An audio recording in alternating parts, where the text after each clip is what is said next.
Anatomic scale, Moloch and the sacred cow portal. Kamadhenu, Hindu sacred cow. Due to the multiple benefits from cattle, there are varying beliefs about cattle in societies and religions. Why is the sacred cow one of the most prominent symbols of religion? Let's find out. A question we asked previously was whether the lake of fire was in fact a type of portal. Scripture gives us the answer. 2 Kings 23:10. And he defiled Topheth, which is in the valley of the children of Hinnom, that no man might make his son or his daughter to pass through the fire, to Moloch. Did you catch that? The lake of fire is indeed not the end of the story. Those cast into it pass through the fire to an entity known as Moloch, sometimes spelled Molech or even Milcom. Take a guess as to what Moloch looked like. That's right, another sacred cow symbol. Rabbinical tradition depicted Moloch as a bronze statue heated with fire into which the victims were thrown.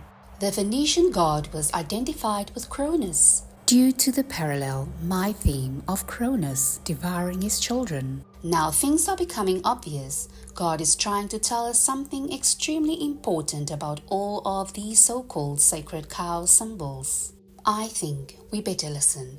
Not only is Moloch a Phoenician phoenix rebirth god, Scripture associates him with the Greek god Cronus, which is the same as the Roman god Saturn. Amos 5:26.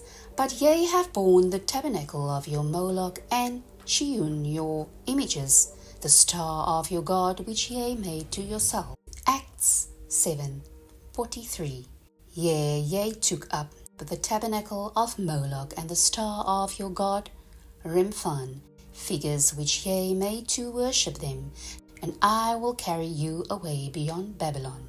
Most scholars agree that Chiun and Remphan are what we would consider Cronus, Saturn. We now have a biblical link between Moloch, the phoenix, and Cronus, Saturn. In Greek mythology, Cronus, also known as Kronos, was the leader and youngest of the first generation of Titans, the divine descendants of Uranus the sky and Gaia the earth.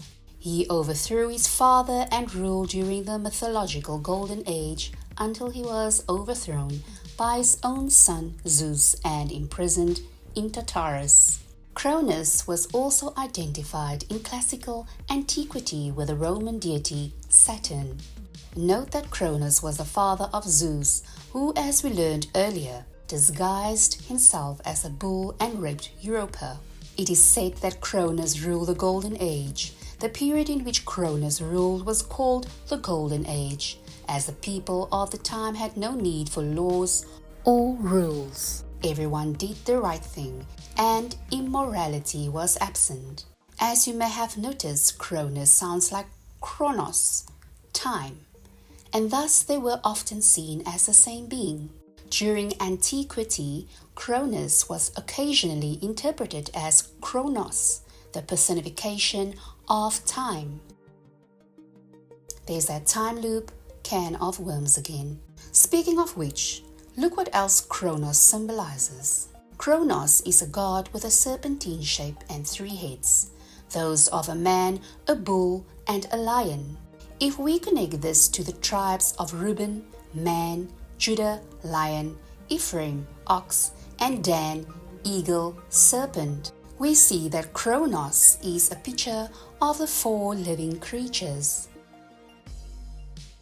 Kronos, being the personification of time, also fits in perfectly with the standard model of particle physics and our 3D universe,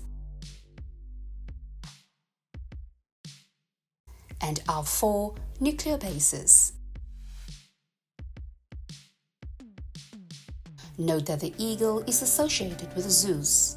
Another interesting connection related to Kronos is something called the world egg. Kronos and his daughter and consort Ananka inevitably circled the primal world egg in their coils and split it apart to form the ordered universe of earth, sea and sky. World egg? Oh yeah, that's got rebirth written all over it.